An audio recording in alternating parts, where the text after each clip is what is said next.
So you want a chocolatey fudge vegan brownie that's no bake and actually good for you? I gotcha. We'll start with half a cup of almond flour. You know, almonds have magnesium, and that is something that most of us just don't get enough of.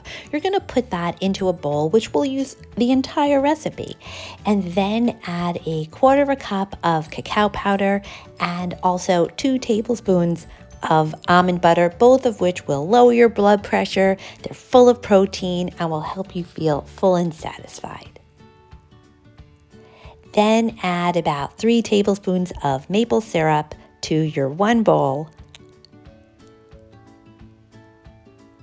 and half a teaspoon of vanilla extract.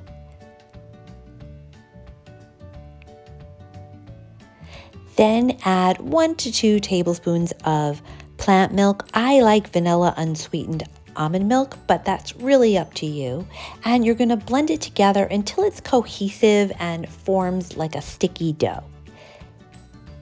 Then if you want to get fancy like I do, you can add some walnuts, but I recommend you pick the good-looking ones, the sexy ones, no broken ones, not for your yummy fudge brownies.